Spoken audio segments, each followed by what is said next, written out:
Please, sir. I want some more. What? Please, sir. I want some more. More? Snatch him! Hold him! Scout him!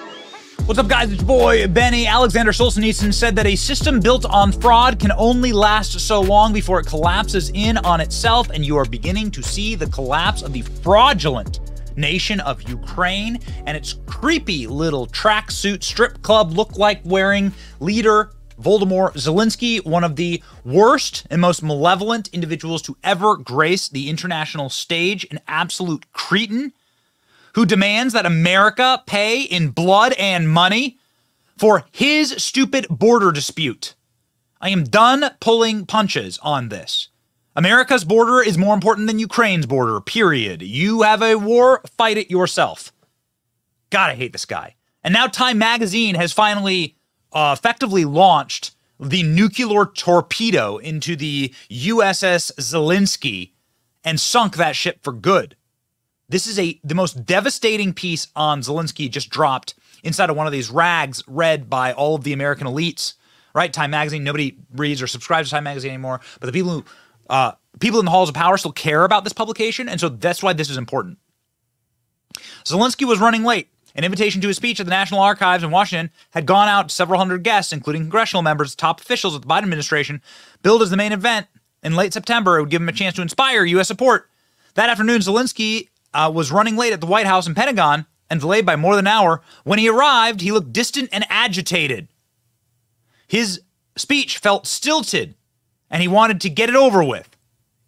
At one point, while handing out medals, he urged the organizer to hurry things along, probably because his uppers were wearing off, most likely. The piece, of course, in Time Magazine goes on, and this is, of course, the cover of Time Magazine here.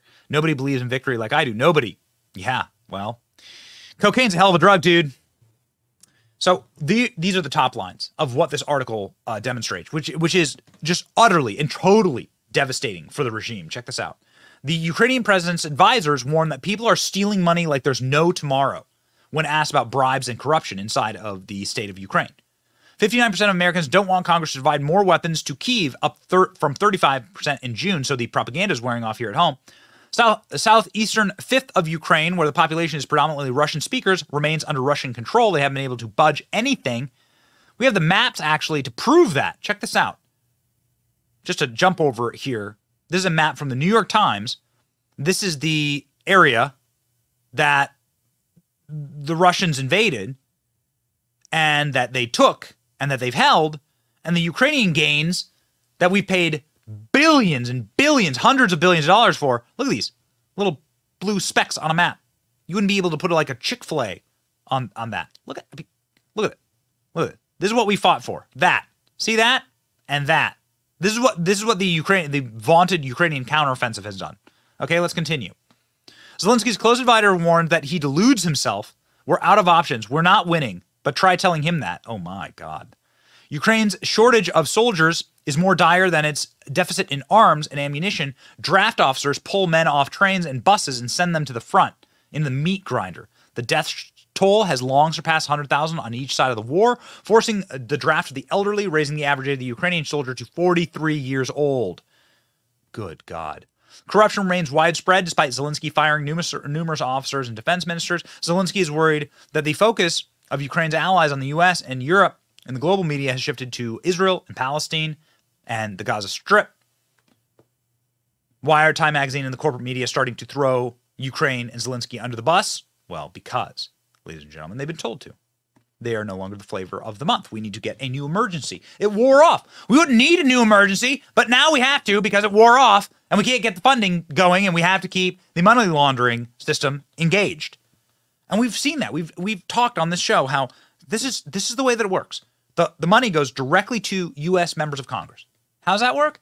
U.S. members of Congress retire or their staff move on into lobbying positions, and those lobbying positions get huge paychecks from these Ukraine funds. It is simply money laundering. Legal, it is illegal, but a legal form of money laundering directly out of the U.S. Treasury, directly to members of Congress. It's despicable. According to New Time magazine profile, Zelenskyy feels betrayed by his Western allies. Good. This guy is scum. Yet his belief in Ukraine's ultimate victory over Russia worries some of his advisors. It verges on messianic. Man, who's been saying this? He deludes himself, says his close advisors. Deluded Western proxy warriors sabotage peace deals and convinced Zelenskyy that he could win. Betrayed Ukraine. Ukraine should have sued for peace a long time ago. And now they're going to get no funding. I mean, there is no funding left in Congress. As Byron Donald says, there's no money for Ukraine in Congress. Ukraine is freaking out. Freaking out. They spent $100 billion and nobody's counting the money and nobody's looking for fraud. I'm not going along with it. I will not allow my consent to push more money through Ukraine, says Rand Paul. Rand Paul says he's going to stop it, and the House says they're going to stop it. Full stop. Joe Biden, of course, whose family is getting rich off this. Joe Biden knows exactly how to make untold millions in Ukraine off corruption. This was the corruption wheelhouse for Joe Biden.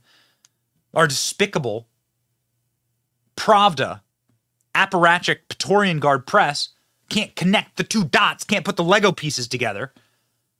Joe Biden asked about funding cuts to Ukraine, and he said there's another means by which we're able to fund that, but we're not going to talk about that now. So Joe Biden has some trick up his sleeve to keep this very successful war going. Look at how successful the war is. The red is what Russia gained, and the blue is what Ukraine has gained back.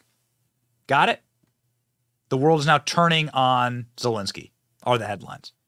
People are sick of the blank check demands. Yeah. And that's because American taxpayers are seeing clips like this off of our own TV screens, 60 Minutes, saying America's not just funding the war, we're funding arts and crafts in Ukraine and Ukrainian farmers. What the F? Taxpayers are financing more than just weapons. The US government's buying seeds and fertilizer for Ukrainian farmers. And the US also funds the divers, clearing unexploded ammunition from the country's rivers and covering the salaries of Ukraine's first responders, 57,000 of them. We're surprised to find that to keep it afloat, the US government is subsidizing small businesses. Oh, okay. Have you gotten a check? Are you going to get a tax break as your small business? I sure as hell won't. But this little goblin, this little creep, little dirty strip club owner on the bad side of town, this man knows that his days are over. He knows it. He knows it. Western allies have now turned their backs on Zelenskyy. This is why you see photos like this at NATO. When everyone gives you tons of money and you get your ass kicked, and so they don't let you in their club. The picture says 1,000 words. Speaking of, Zelenskyy didn't have 1,000 words. At a recent press gathering, Zelenskyy looked shook as hell. With the United States, I've been in Washington this year, and I had a meeting with President Biden, and he heard his 100% support in White House, and also support by because you have the tapes, because you have the Biden tapes. Bipartisan support in Congress. I think it's important of course, difficult election period for the United States. Different voices. Some of the voices are very strange. Dude, okay. I'm telling you, there's only one voice that's been right about Zelenskyy from day one. Only one. It's one of the reasons why they silenced him. Tucker Carlson, take it away, man. This is the guy who nailed this little rat to the wall the first time he saw him. Listen to Tucker. The media, the Congress, the White House, they all love this weird little guy called Sam Bankman-Fried. Do you remember that?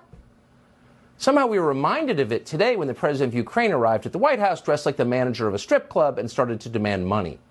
Amazingly, no one threw him out and said they did whatever he wanted. American taxpayers declared Joe Biden will continue to give Zelenskyy whatever he demands for, quote, as long as it takes. Tellingly, Biden never specified what it is, as long as it takes to do what? Push the Russian army back to pre-invasion borders? Sounds reasonable. That's what most Americans likely assume, those who are still paying attention. But that is not what Zelenskyy means, and it is not what he is asking for. Zelenskyy is demanding regime change in Russia, just like in Iraq and Libya and a long list of other failed states, except this time in the heart of the Eurasian landmass, next door to the entire civilized world. That's what Zelenskyy has called for repeatedly, and every dollar we send to him goes toward that end. And at this point, he's getting a lot closer to achieving it. So what happens if he, quote, wins?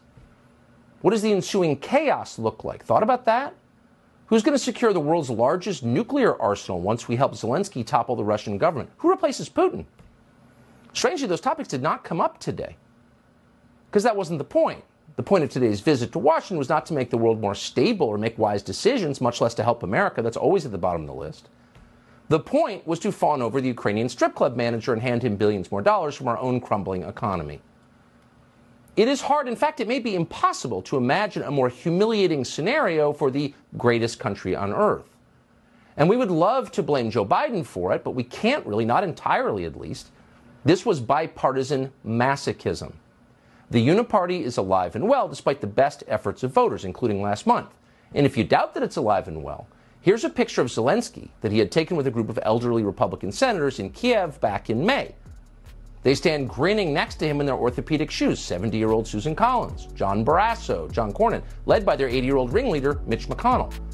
44-year-old Zelenskyy poses between them in a skin-tight polo shirt, flexing like a weightlifter and trying to look ferocious. They seem awestruck.